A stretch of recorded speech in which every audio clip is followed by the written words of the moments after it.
كل له ميدان وليس أعلى شان من حملة القرآن في عالم الإنسان. كل له ميدان وليس أعلى شان من حملة القرآن. کفر کیا ہے؟ کافر کون ہے؟ عربی زبان میں کفر چھپانے اور ڈالنے ہو گئے، اسی سے کسان کو کافر کہا ہے، چونکہ وہ بیج کو مٹی میں چھپاتا ہے اس کو کافر کہا جاتا ہے۔ لیکن قرآن کی اصطلاح کفر حق کے انکار کو کہتے ہیں جو کسی انسان پر بالکل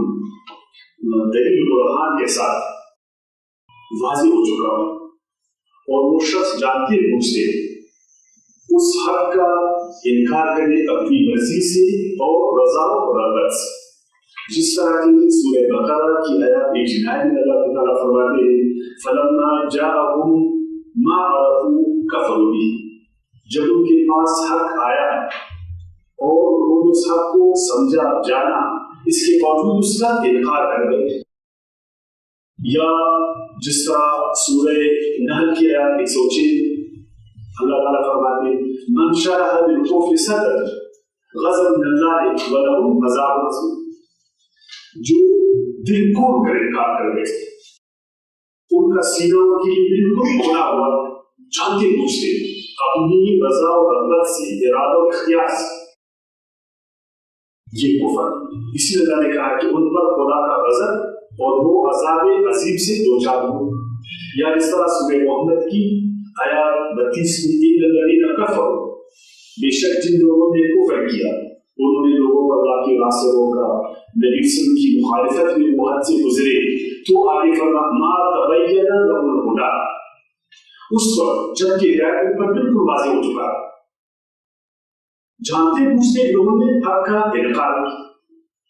اب کافر وہ لوگ جو حق کو واضح طور پر جان کر پھر جانتے بوجھتے اس کو رد کریں یا اس کا انکار کریں۔ یہ جو کافر کی اصطلاح ہے اس کو ہم نے ضرور سمجھنا ہے، کیونکہ اس میں ہمارے لیے مسلمانوں کے لیے بڑے ایسے ملی وہ کافر، یہ کافر، آپ کافر، میں کافر، وہ کافر، ہر ایک دوسرے کو اگر کافر کہے گا تو مسلمان کو پھر مسلم کو، اس لیے اس اصطلاح کو ہم نے سمجھنا ہے۔ شریعت کی زبان میں قرآن کی اصطلاح کافر اس شخص کو کہا جائے جو جانتے بوجھتے اپنی رضا و رغبت سے، ارادہ و اختیار سے حق کا انکار کرے۔ حق کیا ہے؟ حق وہ ہے جو اللہ نے اپنے نبی کو، جو اللہ تعالیٰ نے اپنے کسی نبی کو، کسی رسول کو وہی کیا ہو۔ اس بات کو ذرا اہمیت دے دیں، اللہ نے اپنے رسول نبی کو وہی کیا ہو، پھر وہ وہی وہ حق اس پر بالکل واضح ہو چکا، جس طرح سورہ بقرہ کی آیات ہے قرآن میں، سورہ نساء کی آیات 136 ہے وَمَن يَكْفُرْ بِاللَّهِ وَمَلَائِكَتِهِ وَكُتُبِهِ وَرُسُلِهِ وَالْيَوْمِ الْآخِرِ فَقَدْ ضَلَّ ضَلَالًا بَعِيدًا، جس نے انکار کیا اللہ کی ذات کا، صفات، حقوق اختیار کا، جس نے اس کی فرشتوں کا انکار کیا، اس کی کتابوں کا انکار کیا، اس کے رسولوں کا انکار کیا، یوم آخرت کا انکار کیا، تو وہ گمراہ ہوا۔ جس کو آپ کافر کہہ رہے کیا وہ گمراہ نہیں؟ کیا اس کا ایمان فرشتوں پر نہیں ہونا؟ کیا وہ خدا کی کتابوں کو نہیں مانا؟ کیا جو قرآن کی تعلیمات ہے کتابوں کی اس کو نہیں مانا؟ کیا اس کو وہ اللہ کے رسولوں کو نہیں مانا؟ جو رسولوں کی تعلیمات ہے اس کو نہیں مانا؟ کیا اس کا آخرت کے دن پر ایمان؟ اگر نہیں ہے تو آپ کہہ سکتے، اگر ہے تو آپ کہہ سکتے،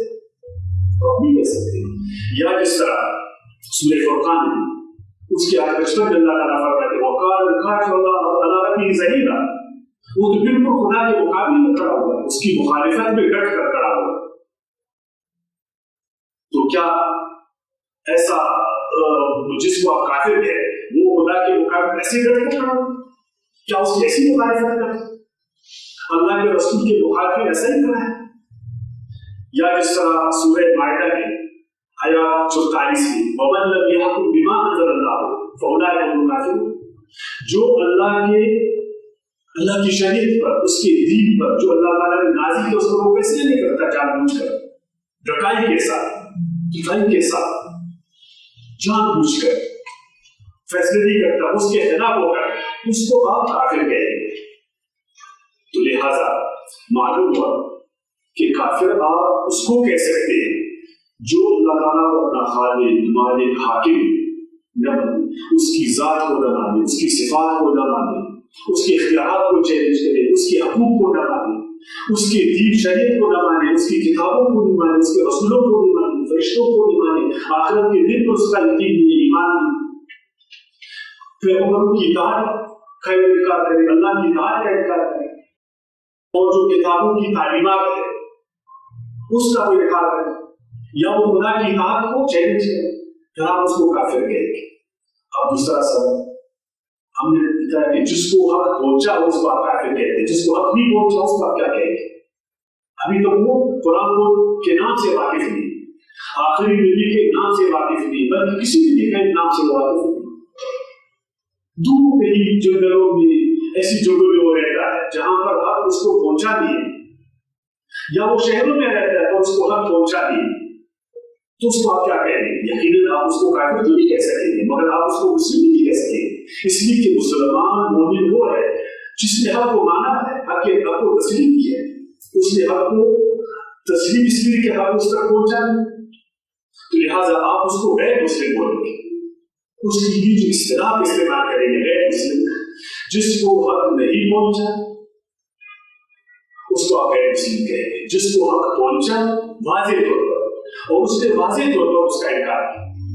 جان بوجھ کر, اس کو تو آپ کافر کہیں گے. اس کو جو واضح طور پر نہیں پہنچا اس کو آپ غیر مسلم کہیں گے, اور جس نے واضح طور پر اس کو مانا اس کو آپ مومن مسلم کہیں گے. اور دوسری بات وہ یہ کہ جس کو آپ کافر کہیں گے جبکہ وہ کافر ہے بھی قرآن کی اصطلاح, تو پھر وہ برا نہ ہم گھبرائے سے نہ وہ برا مانے, اس لیے وہ برا مانے کہ وہ اب اسلامی جماعت کا ممبر نہیں ہے, اس نے جانتے بوجھتے اسلام کو نہیں اپنایا, اسلامی تعلیمات کو نہیں اپنایا, اس جماعت کا وہ ممبر نہیں ہوا, تو معلوم ہوا کہ کفر ایک سٹیجنٹ ہے, یہ سٹیجنٹ ہے. آپ یہ فیصلہ کر رہے ہیں, حقیقت بیان کر رہے ہیں, اور حقیقت یہ ہے کہ وہ ایمان کو نہیں مانتا, اسلام کو نہیں مانتا, جو عقائد اسلامی اس کو نہیں مانتا, اللہ کی ذات پر اس کا ایمان نہیں ہے, اللہ کی صفات پر اس کا ایمان نہیں ہے, اللہ کے اختیار اور حکم کو نہیں مانتا, اللہ کے نبیوں کو رسولوں کو نہیں مانتا, آخرت کے دن پر ایمان نہیں ہے, اور جو ایمانیات ہے اس کو نہیں مانتا, تو لہٰذا وہ کافر ہے. وہ برا نہ مانے اور ہم ہچکچاہٹ کے شکار نہیں ہوتے, اور جو کافر بھی اس کو کافر نہیں ہوتے, اور جو کافر اس کو بولتے, اور یہ ہمارے لیے ضروری بات. حياة القلب في القرآن سعادتنا مدى الأزمان, وفيه الخير للإنسان ويطوي عثرة المجروح ويطوي